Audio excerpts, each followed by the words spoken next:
Saudara, sejumlah pihak mendorong kasus kematian Prada Luki harus menjadi momen agar prajurit TNI lain tidak mengalami hal yang sama dan pelaku harus dibuat jera. Bagaimana bentuk pembenahan pembinaan terhadap prajurit baru? Simak selengkapnya dalam dialog di Sapa Indonesia Pagi bersama Mario Saro.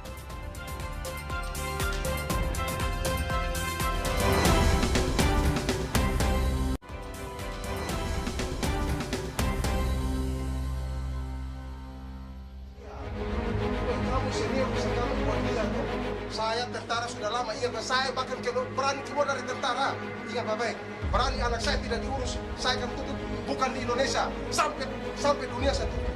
Tanda mulut saya, ya, jangan main-main.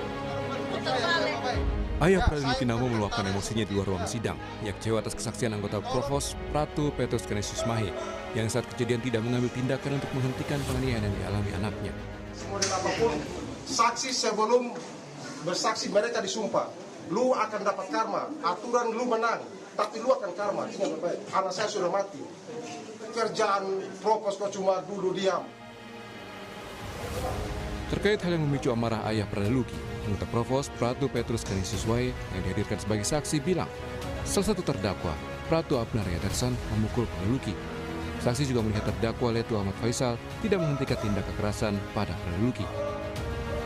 Saksi Pratu Petrus juga mengungkap Prada Luki sempat berkali-kali minta ampun namun seniornya tidak menghentikan tindak kekerasan. Tapi keterangan saksi dibantah salah satu terdakwa yang bilang ada sejumlah ketidaksesuaian.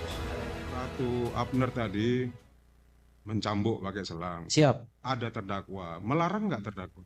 Siap, izin tidak? Tidak, diam saja. Siap. Kalau menurut saksi, seorang Letnan 1 dengan jabatan Danki Siap. memerintahkan Pratu untuk berbuat itu bisa nggak mencegah? Siap, izin kalau diperintahkan bisa. Bisa kan? Siap. Kami itu memerintahkan untuk para provos itu bukan hanya untuk mengantar, tetapi melainkan untuk menjaga almarhum di ruangan staf Intel. Maksudnya yang gimana? Itu keterangan terdakwa sendiri, karena saksi nggak ada bilang gitu tadi. Siap tadi menyampaikan hanya mengantar. Dan pada saat itu juga Basi Intel itu memerintahkan untuk kembali. Kan pada saat itu yang juga, mengantarnya dibenarkan. Yang mengantarnya kami dibenarkan. menyampaikan itu menjaga, bukan mengantar. Kalau Menjaga. mengantar itu kan posisinya provos itu kembali, tapi kami menyampaikan untuk menjaga. Menanggapi sidang kematian Prada Luki, peneliti senior imparsial Al-Araf bilang kasus ini harus menjadi momen perbaikan pembinaan agar prajurit lain tidak mengalami hal yang sama seperti korban. Karena sesungguhnya peristiwa ini bukan peristiwa yang pertama. Sebelumnya ada kasus-kasus serupa yang terjadi dalam tubuh TNI yang mengakibatkan kematian prajurit. Sehingga pengungkapan kasus kematian Prada Luki ini untuk meraih keadilan bukan hanya untuk kepentingan Prada Luki dan keluarganya, tapi juga untuk memastikan para prajurit lain tidak mengalami hal yang sama dialami oleh Prada Luki. Karena itu, upaya memastikan keadilan dengan hukuman yang maksimal itu sesuatu yang harus dilakukan agar ada efek jera terhadap para prajurit yang jika ingin melakukan tindakan seperti ini lagi tidak mengulangi. Imparsial juga mendorong bagaimana penerapan hukuman pada pelaku bisa membuat efek jera. Tim Liputan Kompas TV.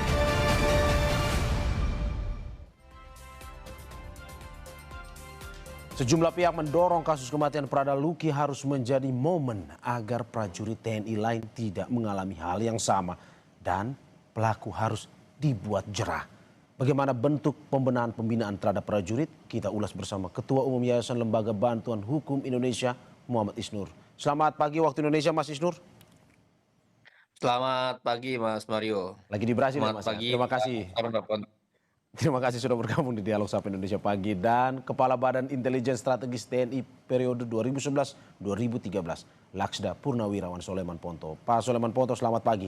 Ya, selamat pagi. Terima kasih Pak Ponto sudah bergabung juga di Dialog Sapa Indonesia Pagi pada hari ini. Saya duluan ke Mas Isnur. Mas Isnur, bagaimana Anda melihat dakwaan 9 tahun jauh berbeda dari keinginan keluarga yang dianggap memenuhi keadilan yang dimaui oleh keluarga bahwa seharusnya seumur hidup sebenarnya? Iya, tentu bagi korban dan keluarga Ya. mengharapkan yang maksimal tuntutannya. Ya. Karena disitulah rasa keadilan itu muncul dan akan memperlihatkan di mana keseriusan pengadilan dan semua sistemnya ya, termasuk auditor dan jaksa itu melakukan penuntutan gitu. Ya. Jadi saya melihat memang di sini nampak menjadi keanehan ya, kenapa hukuman tidak maksimal gitu. Ya. Ini kan menjadi sinyal, menjadi simbol kenapa nanti ketika ada peristiwa yang lain bisa jadi hukumannya lebih ringan. Dan bukan hanya kali ini saja ancaman atau hukuman itu ringan. Ada di perkara lain yang misalnya di kasus yang di Medan juga sama. Yang korbannya sipil juga dituntut secara ringan ya. Ya ini simbol yang tidak baik dari ruang pengadilan, tidak memberikan yang maksimal dalam menuntut orang. Oke, menurut Anda ini juga tidak memberikan efek jera untuk menghentikan kejadian serupa terulang dengan dakwaan yang hanya 9 tahun ini? Iya, sebagai sebuah ruang sidang pengadilan ini sinyal yang kurang baik ya. Tapi juga untuk perbaikan pembinaan harusnya bukan hanya hukumannya maksimal, tapi juga perbaikan semua hal. Jadi kita mengharapkan tentara TNI yang tidak lagi ada seperti ini di internal tubuhnya ya. Bagaimana mulai dari pelatihan, pendidikan, pembinaan ini dievaluasi secara maksimal. Jadi nggak cukup hanya dengan persidangannya saja, tapi juga harus ada evaluasi secara maksimal oleh Panglima TNI dan Kepala Staf Angkatan Darat ya dan seluruh jajarannya untuk perbaiki seluruh instrumen pendidikan dan pembinaan. Oke, hukuman maksimal seperti apa yang menurut Anda bisa memberikan keadilan bagi keluarga juga diterapkan atau ya memitigasi adanya kejadian serupa bisa terulang ini, Mas? Ya, kita bisa melihat pasalnya. Kalau pasalnya misalnya berapa maksimal seumur hidup, maka harusnya maksimal di sana penggunaannya. Agar apa? Agar nanti hakim juga memberikan hukuman yang maksimal kepada para pelaku ini gitu. Apalagi misalnya gini, di tengah kampanye yang gencar ya dari Panglima TNI atau pihak-pihak di atas yang mengkampanyekan tentang prinsip hak asasi manusia, ini malah ada anggota yang melanggar gitu. Jadi ini justru bertentangan dengan prinsip atau semangat yang dibawa oleh pimpinan-pimpinan di TNI itu sendiri. Gitu. Oke, saya ke Pak Ponto. Pak Ponto, berbeda dengan proses hukumnya, kita berbicara terkait dengan banyak kritik terkait ini pembinaannya seperti apa di tubuh TNI. Kenapa pada akhirnya bisa menyebabkan ada dugaan penganiayaan menyebabkan kematian Prada Luki ini? Sebentar, saya itu tidak sependapat dengan kata penganiayaan. Jangan pakai penganiayaan. Itu pembinaan. Dan Anda masih menegaskan ini adalah sebuah pembinaan? Ini adalah pembinaan. Walaupun sudah ada jatuh korban, Pak Ponto? Ya, sebentar. Kita jangan lihat sekarang. Tentara ini lahir dari zaman Belanda. Pasal 131 ayat 3 KUHPM itu mengatur tindakan kekerasan oleh atasan terhadap bawahan yang mengakibatkan bawahan mati 9 tahun. Itu seperti yang dituntut sekarang. Jadi maksimum tindakan atasan terhadap bawahan yang mengakibatkan mati itu 9 tahun. Itu KUHPM. Jadi jangan disamakan dengan kehidupan sipil. Tentara ini bukan satpam. Ingat. Bukan hansip, ingat. Tentara berhadapan dengan tindakan yang sama seperti pembinaan itu. Lah, kalau baru dibina seperti itu, dia sudah teriak-teriak minta ampun. Lah, kalau kamu gini aja udah minta ampun. Lah, kalau ditekan musuh, ditanya, di mana posisi kawan-kawan kamu? Di situ, Pak. Pak Ponto, Anda mau bilang bahwa kasus kematian Prada Luki ini berbeda dengan kematian masyarakat sipil? Maksud Anda seperti itu? Ya beda. Sangat berbeda. Oke, Mas Isnur, Anda ingin menanggapi bahwa apa yang dikatakan oleh Pak Ponto ini berbeda loh. Ini TNI, bukan masyarakat sipil. Iya, pertanyaannya apakah tindakan seperti yang dialami oleh Prada Luki adalah pembinaan? Itu kan bukan seperti itu. Itu seperti kalau konteksnya ya, kalau dalam keseharian pendidikan itu bagian dari bullying yang bukan dari tugas-tugas. Jadi dilakukan di luar tugas keseharian dari atasan dan bawahan gitu. Senior ke bawah ini bukan seperti itu. Ini institusi di mana tindakannya tindakan personal. Dan kepada korbannya di ruang-ruang yang menurut saya bukan bagian pembinaan. Kalau ini pembinaan, itu tindakan melebihi batas sampai ada peristiwa dia dikasih alat kelaminnya dikasih ini, dikasih itu, dikasih tindakan-tindakan yang senonoh. Itu bukan pembinaan. Bagi saya berbahaya kalau ketika menyebut itu pembinaan ya. Oke, Anda mau bilang bahwa ini pembinaan. Mas Isnur, Anda mau bilang bahwa ini bukan pembinaan tetapi sudah masuk ke bullying ya? Dia bullying yang terjadi dan kemudian terjadi secara keji ya, kejam di ruang-ruang tertutup. Selamat siang teman-teman, perkenalkan nama lengkap saya Maria Ina Suryati dengan NPM 24103403 kelas 2004I Prodi PGSD. Pada video kali ini saya akan memenuhi tugas mata kuliah konsep dasar PKN. Di sini saya akan menganalisis kasus Prada Luki Hedi Hermawan yang berkaitan dengan pelanggaran hak asasi manusia. Kematian Prada Luki Hedi Hermawan merupakan pelanggaran hak asasi manusia atau HAM yang serius dan bukan merupakan bagian dari pembinaan yang sah di lingkungan TNI. Tindakan kekerasan yang menyebabkan kematian seperti yang dialami Prada Luki secara tegas dilarang oleh peraturan internal TNI dan hukum nasional.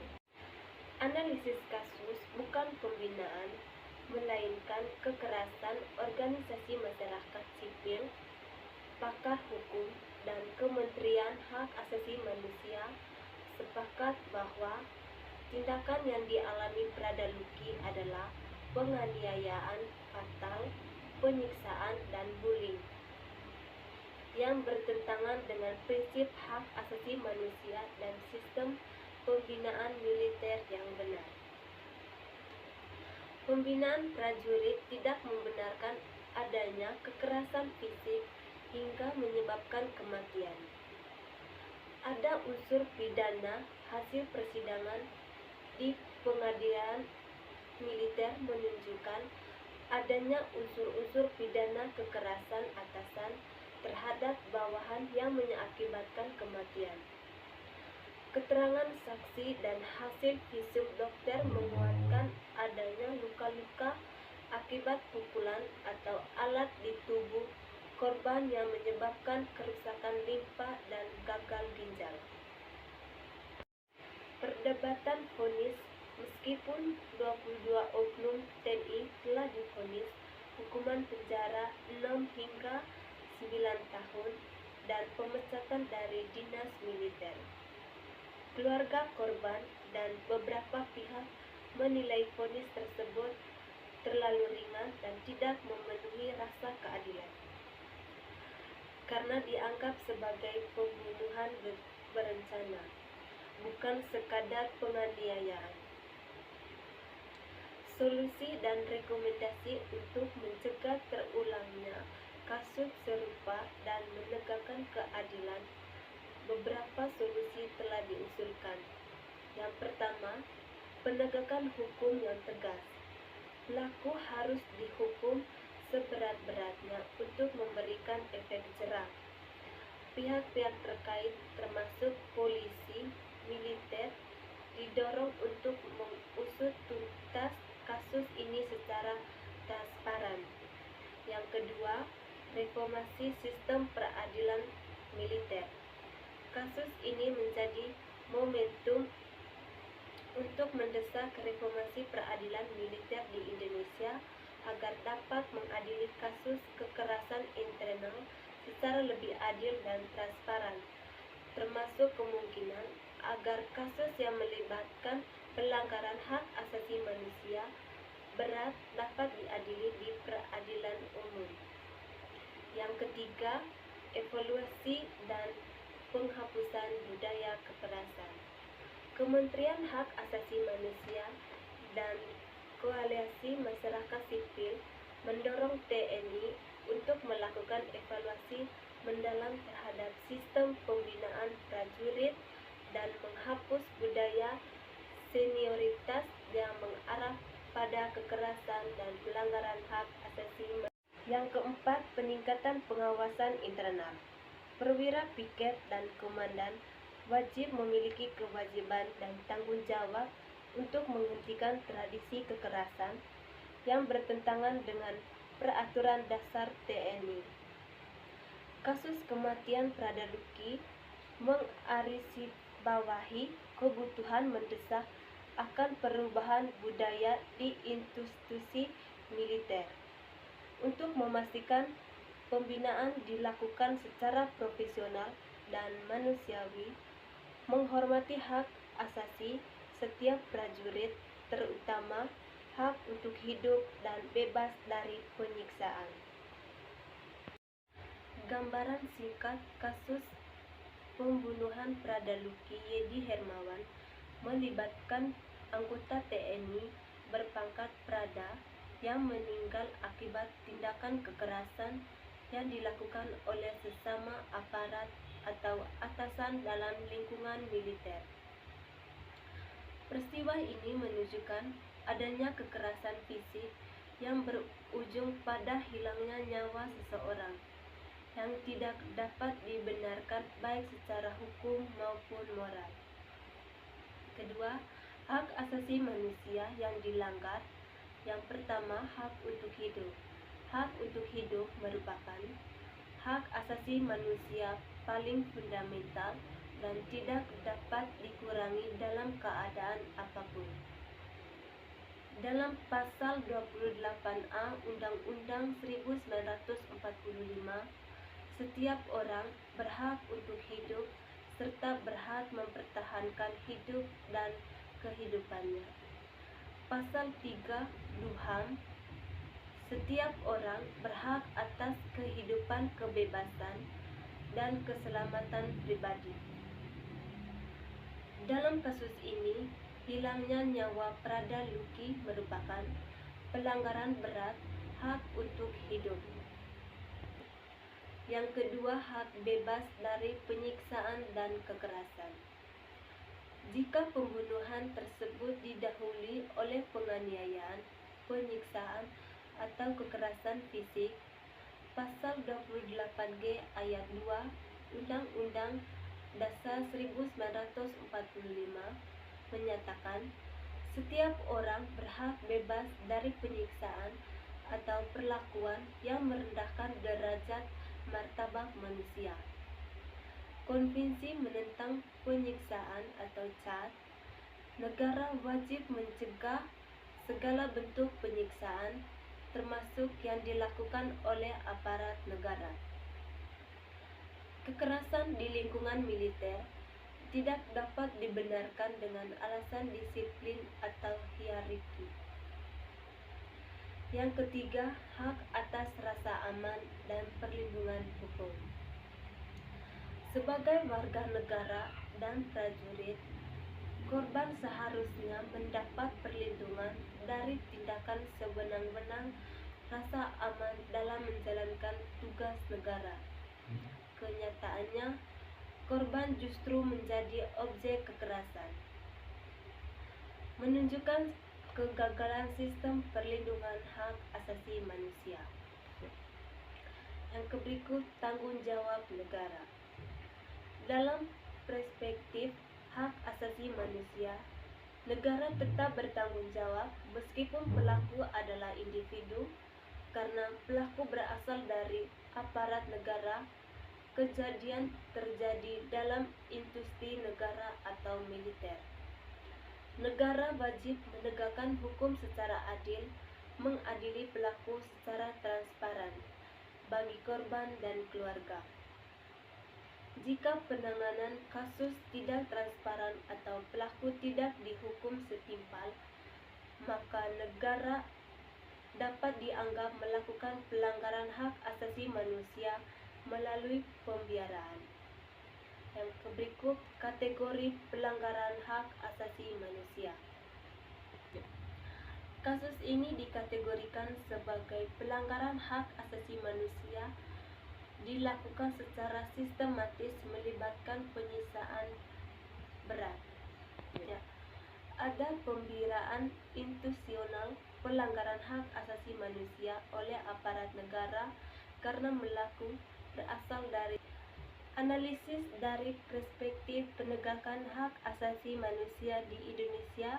Kasus pembunuhan Prada Luki Yedi Hermawan mencerminkan bahwa penegakan hak asasi manusia di lingkungan tertutup seperti militer masih menghadapi tantangan serius, antara lain: yang pertama, budaya kekerasan dan senioritas; yang kedua, kekerasan sering dibungkus atas nama disiplin pembinaan atau hierarki. Pada hal tersebut, bertentangan dengan prinsip hak asasi manusia dan hukum pidana. Yang ketiga, minimnya pengawasan eksternal industri militer cenderung bersifat tertutup sehingga rawan penyalahgunaan wewenang pembiraan pelanggaran hak asasi manusia. Yang keempat, kurangnya transparansi penanganan kasus ketimpangan relasi kuasa korban berada pada posisi lemah sehingga tidak memiliki ruang untuk menolak atau melapor yang membesar risiko pelanggaran hak asasi manusia. Berikut dampak pelanggaran hak asasi manusia dalam kasus ini. Yang pertama, dampak terhadap korban dan keluarga. Hilangnya nyawa korban secara tidak manusiawi, trauma psikologis dan penderitaan keluarga, hilangnya hak korban untuk masa depan dan pengabdian. Yang kedua, dampak terhadap institusi negara. Menurutnya, kepercayaan publik terhadap TNI, citra aparat negara sebagai pelindung masyarakat menjadi tercoreng munculnya anggapan bahwa hukum tidak berlaku adil bagi aparat. Yang ketiga, dampak terhadap masyarakat. Normalisasi kekerasan, ketakutan terhadap aparat, melemahnya kesadaran hak asasi manusia di masyarakat. Yang berikut, upaya pencegahan pelanggaran hak asasi manusia. Serupa untuk mencegah kasus serupa terjadi kembali perlu dilakukan. Yang pertama, penegakan hukum tegas dan transparan pelaku harus dihukum setimpal tanpa perlindungan institusional. Yang kedua, pendidikan hak asasi manusia di lingkungan militer. Hak asasi manusia harus menjadi bagian dari kurikulum pendidikan militer. Yang ketiga, sistem pembinaan prajurit, penghapusan budaya kekerasan dan senioritas ekstrem disiplin harus melalui aturan hukum pendekatan profesional, bukan kekerasan fisik, pengawasan oleh lembaga independen seperti Komnas Hak Asasi Manusia agar tidak terjadi impunitas. Kesimpulan dari kasus Prada Luki Hedi Hermawan merupakan pelanggaran hak asasi manusia serius yang mencederai prinsip kemanusiaan dan keadilan. Negara berkewajiban memastikan bahwa tidak ada satupun warga negara, termasuk prajurit, yang kehilangan hak hidupnya akibat kekerasan aparat. Penegakan hak asasi manusia harus berlaku universal dan tidak tunduk pada kekuasaan dan hierarki. Demikian penjelasan materi yang berkaitan dengan kasus Prada Luki Hedi Hermawan. Semoga bermanfaat untuk kita semua. Bye-bye. Sampai jumpa.